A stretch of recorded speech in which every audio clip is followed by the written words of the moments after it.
My ex invited me to her wedding to show off her rich wedding. Don't be bitter. Come see how happy I am after using me financially for years. So I showed up and told everyone exactly what kind of person she really is. I am still processing what happened last weekend, and I need to get this out somewhere. This is probably going to be long, but bear with me. I am 28M, work as a software engineer in Austin. My ex-girlfriend Maya, 26F. And I dated for 3 years through college, and about a year after graduation. I thought we had a solid relationship. We talked about moving in together, future plans. The whole thing, looking back now, there were red flags I completely missed. Maya was always very focused on appearances and social media. She would spend hours curating her Instagram posts, and was constantly talking about wanting to live a more elevated lifestyle. I thought she was just ambitious, which I respected. The money thing started small. She would forget her wallet when we went out, or suggest expensive restaurants and activities that stretched my budget as a recent grad. When I would mention maybe doing something cheaper, she would get this hurt look and say things like, "I just want us to have nice experiences together," or "Don't you think I am worth it?" I was crazy about her, so I always ended up paying, even when it meant eating ramen for the rest of the week, or putting things on credit cards I couldn't really afford. The worst part was how she handled our living situation. We had talked about getting a place together after graduation, but she said she wasn't ready for that step yet. Instead, she moved into this expensive apartment downtown that she claimed was perfect for her lifestyle goals. The rent was way more than she could afford on her marketing coordinator salary. That is when she started asking for loans. First, it was just help with groceries or utilities. Then it became regular monthly emergencies. Her car needed repairs. She had unexpected medical bills. Her credit card was maxed out. I was making decent money by then, so I helped because I thought that is what you do for someone you love. She always promised to pay me back, but something always came up. A new expense, a lower commission check, her student loan payments increasing. I kept a mental tally at first, but eventually I stopped because it was making me resent her and I didn't want to be that kind of boyfriend. The breakup came out of nowhere last October. Maya sat me down and said she had been doing some soul-searching and realized we weren't compatible long-term. She said I was a great guy, but she needed someone who could match her ambitions and provide the kind of lifestyle she wanted. "You are focused on building your career slowly," she said, "but I need someone who is already established. Someone who can give me security now, not someday." I was devastated. 3 years together and she was ending it because I wasn't rich enough fast enough.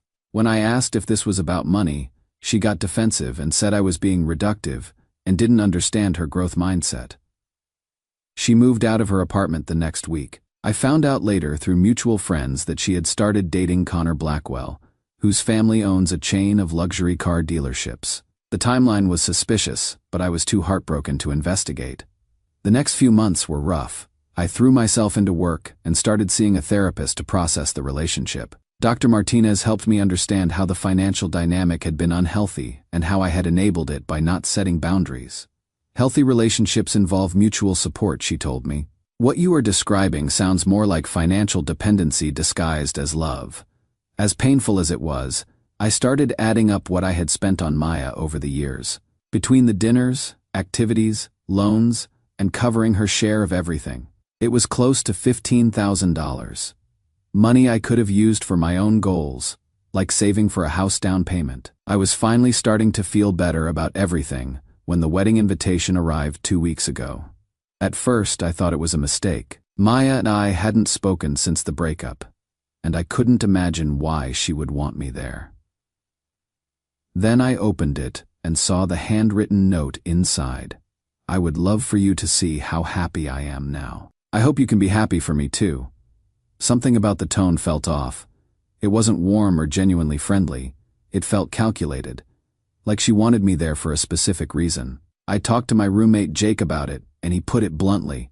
"Dude, she wants you to see what you couldn't give her. She is trying to rub your face in it." The mature thing would have been to decline politely and move on with my life. But honestly, I was curious, and maybe a little petty. I wanted to see if she would actually found happiness, or if this was just another performance. So I responded to the invitation confirming that I would attend. The wedding was at this country club in the hills outside Austin. The kind of place that screams old money, everything perfectly manicured and expensive. Connor's family had clearly spared no expense. Maya looked beautiful in her designer dress, and Connor seemed like a decent enough guy in his perfectly tailored tux. The ceremony was elegant and traditional, with about 200 guests, who all looked like they belonged in a luxury magazine. I sat in the back and kept a low profile during the ceremony. A few mutual friends from college were there, and it was nice catching up with them during cocktail hour.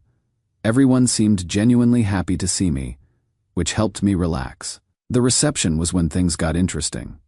I was talking with our friend Jessica from college when Maya approached our table.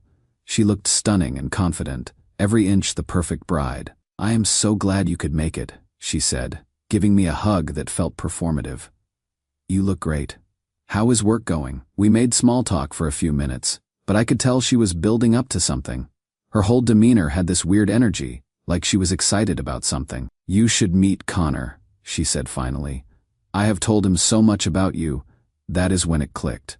She wanted to show me off to her new husband, the ex-boyfriend who couldn't provide what she needed. Now witnessing her triumph. Connor was polite when Maya introduced us, but I could see him sizing me up. Maya made a point of mentioning what I did for work, how we would met in college, and how different our approaches to life had been. "Maya always said you were more of a long-term planning type," Connor said with a slight smirk. "I am more of a live well, now person myself." "Must be nice to have that option," I replied evenly. Maya jumped in quickly. "Connor's been so generous, the honeymoon, this wedding, my new car, I feel so spoiled." She was practically glowing as she talked about all the expensive things Connor had bought her. The subtle message was clear. "Look what you couldn't give me." That is when something inside me shifted. I was done being polite. "That is great, Maya," I said. "I hope you appreciate it. Though I have to say, Connor, you might want to watch the financial expectations. Maya can be pretty expensive to maintain." Maya's smile faltered slightly. "What do you mean?" "Well, in the 3 years we dated, she borrowed close to $15,000 from me for various emergencies. Never paid back a cent." I kept my tone conversational, like I was discussing the weather. Connor's expression changed immediately. 15,000. Give or take. She was always very creative about the reasons she needed money. Car repairs, medical bills, rent emergencies. I stopped keeping track after a while. Maya's face was getting red. "That is not fair. Those were legitimate expenses, and we were together. Couples help each other." "Of course they do." I agreed, but couples also pay each other back when they say they will, or at least acknowledge the debt exists. By now, Jessica and the other people at our table were listening intently. Maya realized she was losing control of the narrative. "You are being incredibly inappropriate," she hissed. "This is my wedding day." "You are right," I said, standing up. "Congratulations to both of you. Connor, I hope you have got a bigger credit limit than I did." I started to walk away, but Connor called after me. "Wait, $15,000. I turned back. Maya looked panicked. "Like I said, give or take. She has got expensive taste." I shrugged. "But hey, that is your problem now." And I walked away. I could hear Maya trying to explain herself to Connor as I left, her voice getting higher and more defensive. Several people at nearby tables had clearly overheard the exchange, and I could see the whispers starting. I didn't stick around for the aftermath. I said goodbye to Jessica and the other friends I had reconnected with, and headed home. The next morning, Jessica texted me, "Dude, the drama after you left was insane." Maya and Connor got into a huge fight at their own reception. She was crying in the bathroom and he was at the bar looking furious. Part of me felt bad for ruining their wedding day, but a bigger part of me felt vindicated. For years I had wondered if I was being too sensitive about the money thing, if maybe I should have been more generous and understanding.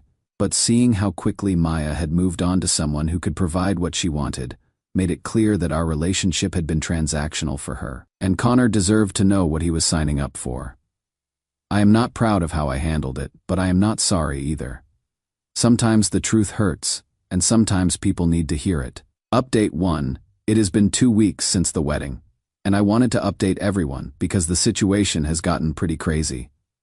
First off, Thank you to everyone who commented on my original post. The feedback was mixed, which I expected. Some people thought I was justified.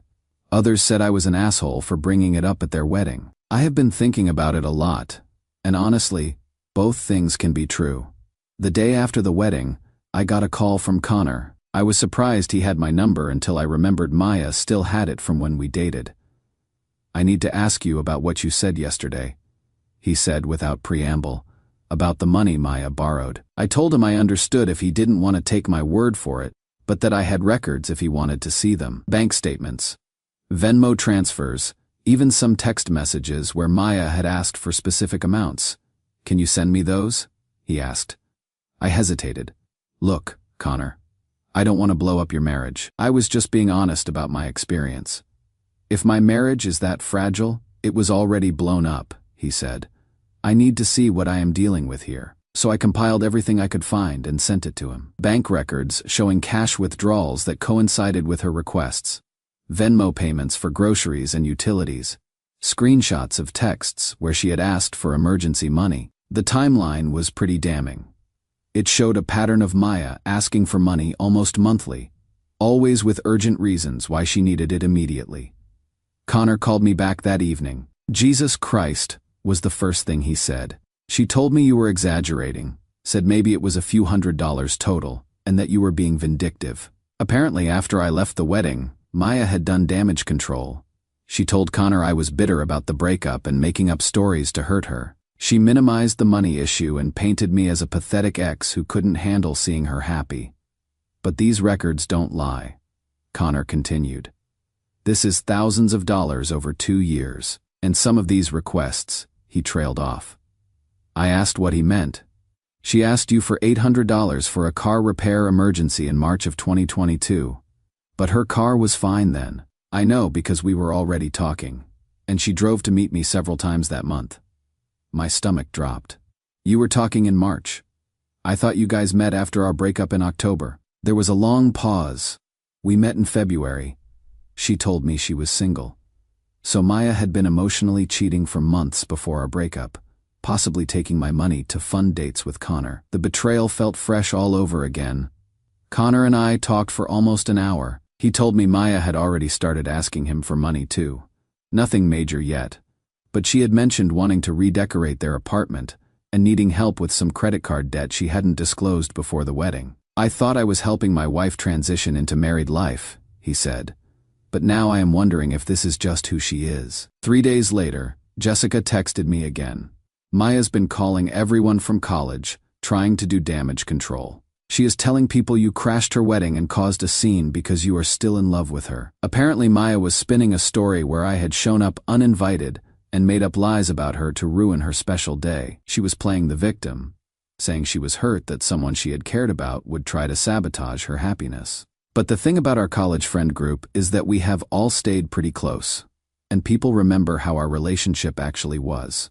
Several friends reached out to me saying they had always noticed how Maya seemed to expect me to pay for everything and how she had gotten defensive when anyone brought it up. We all saw it happening.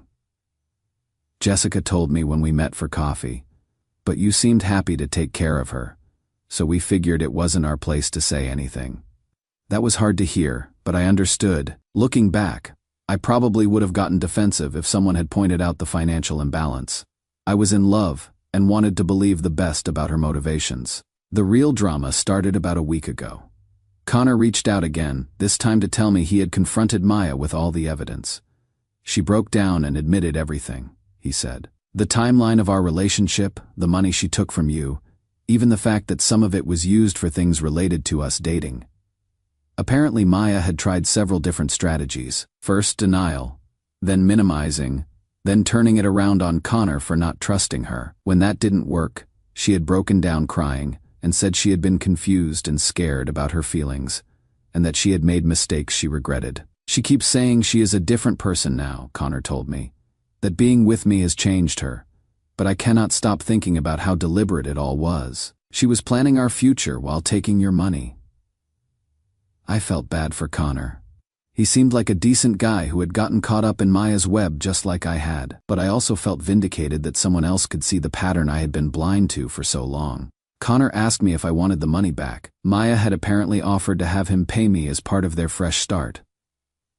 I appreciate the offer, I told him, but that is between you and her. I wrote that money off a long time ago. Honestly, getting the money back wouldn't undo the betrayal or the years I spent questioning whether I was being reasonable. The validation of having someone else see Maya's behavior clearly was worth more to me than the cash. Yesterday, Connor told me he has asked Maya to move out temporarily while he figures out what he wants to do about their marriage. She is staying with her sister and apparently telling everyone who will listen that her new husband is controlling and trying to punish her for her past. I don't know how this will end for them, and I am trying not to get too invested in their drama, but I cannot help feeling like the truth needed to come out eventually. Maya built her relationships on deception, and that foundation was never going to hold. My therapist and I have been talking about why I felt compelled to speak up at the wedding. Part of it was definitely petty revenge. Maya had invited me specifically to make me feel bad, and I turned the tables on her. But part of it was also about finally standing up for myself after years of being taken advantage of. You protected someone else from the same treatment you received, Dr. Martinez pointed out. That suggests growth. Even if your timing wasn't ideal, I am still processing all of this, but I feel lighter somehow. For the first time since our relationship ended, I don't feel like the bad guy in Maya's story. I was someone who cared about her and got taken advantage of, just like Connor is now. The money was never really the point. The point was that she saw me as someone to be used rather than someone to be loved. And now Connor gets to decide whether he wants to build a marriage with someone who sees relationships that way. Update 2. It has been about 6 weeks since the wedding, and I thought you all deserved an update on how this has all shaken out. The situation has gotten pretty intense. Connor called me last Friday to let me know he had filed for an annulment. Apparently his lawyer told him that since Maya had been deceptive about several major things, the timeline of their relationship, her financial situation, and her pattern of borrowing money, he had grounds to argue the marriage was based on fraud. I cannot build a life with someone who is planning our relationship while taking money from another man, he told me.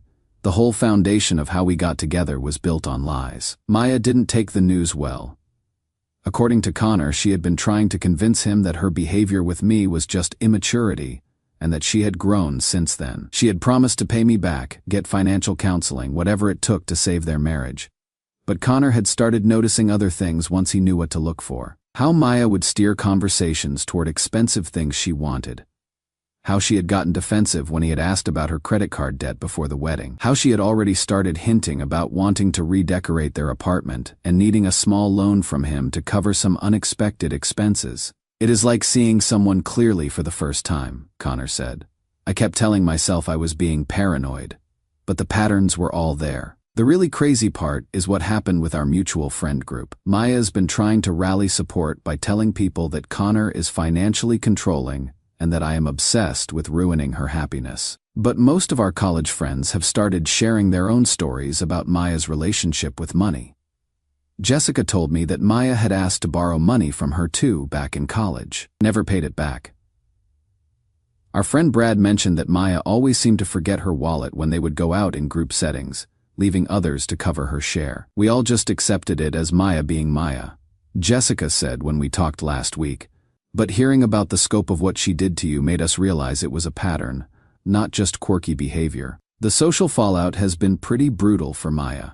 She has basically been cut out of our friend group, not because anyone organized a boycott, but because people started feeling uncomfortable around someone they now saw as manipulative. When you realize someone has been calculating their relationships instead of just living them, it changes everything. Maya tried reaching out to me directly about 3 weeks ago. She sent a long text message apologizing for any hurt feelings and asking if we could clear the air. She said she was going through a difficult time and could really use a friend who understood her. I didn't respond.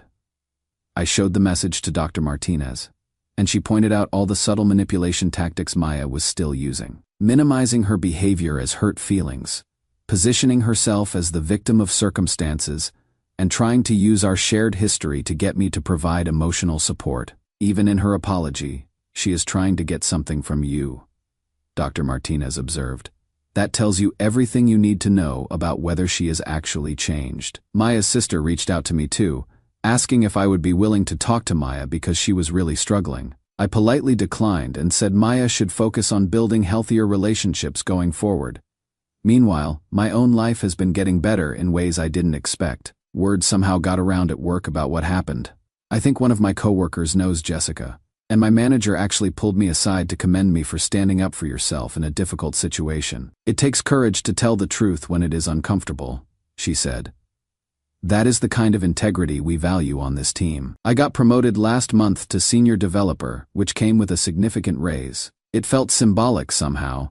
While Maya's life was falling apart because of her deceptive choices, mine was improving because I would finally chosen honesty over keeping the peace. I have also started dating someone new. Her name is Rachel, and she is a graphic designer I met through a hiking group. What I appreciate most about her is how straightforward she is about everything. Money, feelings, expectations. After years of trying to decode Maya's mixed signals and hidden agendas, being with someone who just says what she means feels revolutionary. Rachel knows the whole story about Maya and the wedding. Her reaction was perfect. Good for you for finally sticking up for yourself. People like that count on others being too polite to call them out. The weirdest part of all this has been running into people who knew Maya and hearing their reactions. Our old apartment complex manager told me Maya had been consistently late with rent payments and had asked if there was a payment plan option multiple times. A server at our favorite restaurant mentioned that Maya would often claim she had forgotten her card and ask if I could cover the bill, then never Venmo him back the tip. All these little interactions that I had forgotten about or rationalized at the time. It is like I had been living in a different version of reality where Maya's behavior was normal instead of manipulative. Connor texted me yesterday. The annulment was approved, and Maya has moved back in with her parents. She is apparently telling people that both Connor and I couldn't handle a strong, independent woman, and that she is better off without men who try to control her with money. She is still rewriting history, Connor said. But at least now it is not my problem anymore. I feel genuinely sorry for whatever guy comes next in Maya's life. Because unless she does some serious self-reflection and changes her approach to relationships, this pattern is going to keep repeating itself. As for me, I am in a better place than I have been in years. I have learned to recognize the red flags I missed before. I am in a healthy relationship with someone who values honesty, and I have proven to myself that I can stand up for what is right, even when it is uncomfortable. Maya invited me to that wedding because she wanted me to see what I couldn't provide her. Instead, I showed Connor exactly what he was signing up for. Sometimes the truth is the best revenge. Final update. It has been 6 months since the wedding, and people have been asking for closure on how everything turned out. Maya's annulment was finalized 4 months ago. She moved to Dallas and has been unusually quiet on social media. Connor and I occasionally grab coffee. He is a decent guy who got caught up in Maya's manipulation. He is in therapy working through trust issues and told me recently he is grateful the truth came out when it did. I keep thinking about how much it would have cost me financially and emotionally if you hadn't said anything, he said. The friend group situation has stabilized. More stories came out about Maya's financial behavior with others, so people understood the pattern wasn't just about me. We don't really talk about her anymore, which feels healthy. My relationship with Rachel has been incredible. We moved in together last month, and the difference is night and day. She pays her share without being asked, communicates clearly about money, and treats our relationship like a true partnership. Having a healthy dynamic really highlighted how toxic things were with Maya. Career-wise, I am making 40% more than when Maya and I broke up and just bought a house in East Austin. That is money that would have gone to our emergencies if we had stayed together. The experience taught me to recognize financial manipulation red flags. Consistently forgetting wallets, frequent emergency money requests, resistance to discussing finances, emotional manipulation around money, and never paying back loans despite promises. I have learned that standing up for yourself isn't vindictive. Maya created her own problems. I just stopped protecting her from the consequences. From what I hear, she is telling people she has learned from her mistakes. But real change requires acknowledging deliberate manipulation, not just calling it mistakes. The best revenge has been living well. I am in a healthy relationship, own my home, and have genuine friendships based on mutual respect. Sometimes, when people show you who they really are, The kindest thing is to believe them and protect yourself accordingly. Edit. This is my final update. Thank you to everyone who followed along and shared their experiences. It has been helpful knowing I am not alone in dealing with this kind of manipulation.